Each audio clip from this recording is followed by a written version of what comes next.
Bonjour tout le monde, je suis un petit peu déçue. Ce matin, j'ai fait plusieurs vidéos et quand est venu le temps de les mettre dans l'ordinateur, les fichiers étaient corrompus. Alors, j'en ai perdu beaucoup. Celle-ci, je l'ai fait et ensuite, j'ai retiré la fleur et puis je l'ai mis dans la poubelle. C'est pour ça qu'elle est fanée un petit peu, mais je voulais revenir. J'ai les fouillé dans la poubelle, j'ai trouvé, je voulais revenir en parler parce que c'est un petit peu important. La plante s'appelle RS Dryada et je vais insérer une photo de la fleur. Qu'est-ce que la fleur est censée ressembler? Ceci, c'est la première fleur qui a poussé sur cette plante et puis elle n'est pas comme elle est supposée être. Sur la photo, la couleur de la fleur devrait être comme la pointe ici avec la petite fantaisie blanche. Alors, les traits originaux sont dans la plante, sauf que moi, dans cette fleur-ci, elle sort différemment. Ça devrait être toute la fleur et moi, elle sort juste dans les pointes. Très, très jolie. Maintenant, ceci, ça peut être parce que c'est la première fleur.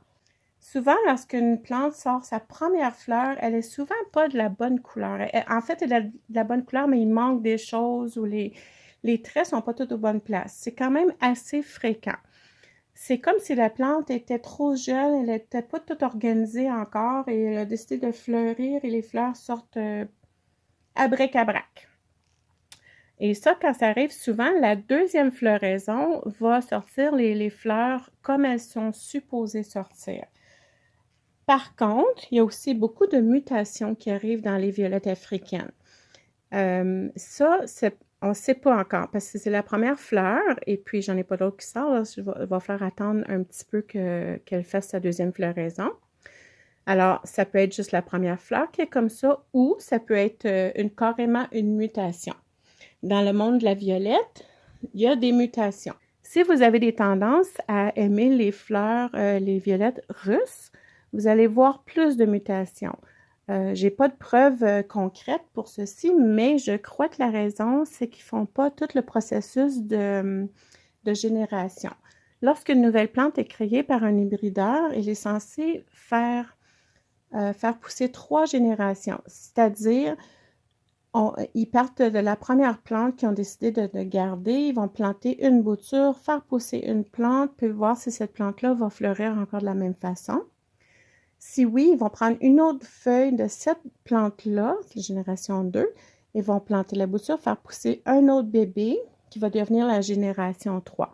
Alors, si les 3 générations gardent la même fleur, c'est le test de temps qui dit qu'une plante est stable. Maintenant, je crois, et c'est là que j'ai pas de preuves concrètes et c'est pas tellement grave, je crois que les Russes ne font pas le processus des 3 générations et c'est pour ceci qu'on a tant de mutations.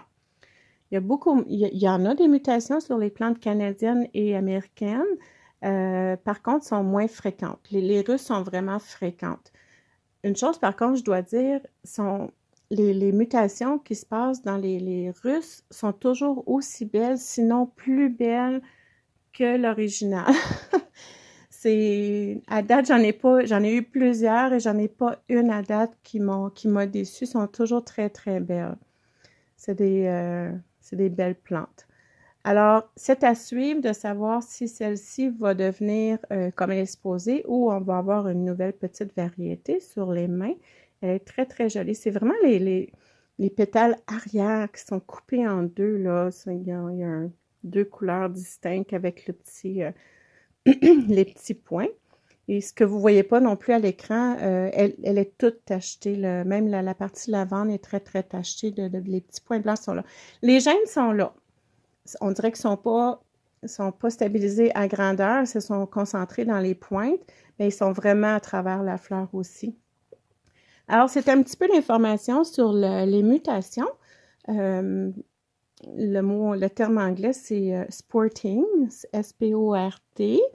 Et puis, souvent, quand vous voyez le nom d'une plante avec le mot sport après, c'est que la plante, elle a muté et puis la personne a décidé d'enregistrer la plante parce qu'elle était très, très jolie. Si vous faites pousser des plantes par plaisir, juste pour un hobby à la maison, inquiétez-vous pas des sports parce que sont très, très belles aussi. Si vous faites de la compétition, par contre, là, ça devient problématique parce que les mutations ne sont pas conformes aux descriptions originales et puis c'est un des règlements pour les compétitions. Mais c'est à votre choix. Ça dépend qu'est-ce que vous faites comme plaisir. Si c'est juste pour le plaisir de les voir, amusez-vous avec les Russes si vous êtes attiré par les Russes et inquiétez-vous pas, sont tous belles. Les originales sont belles et les mutations sont belles. Moi, je les aime. Je les adore même. Les fleurs sont très, très grandes. Je vais répéter souvent lorsque je parle des Russes, je les aime beaucoup, moi. Tout est fort. Les plantes sont plus grandes, sont plus grosses, sont plus fortes. La floraison est plus abondante. Tout est plus gros.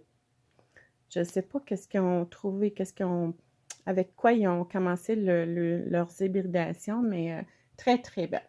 Alors, ce fut un petit peu d'informations pour ce matin et j'espère que vous avez aimé et passez une belle journée!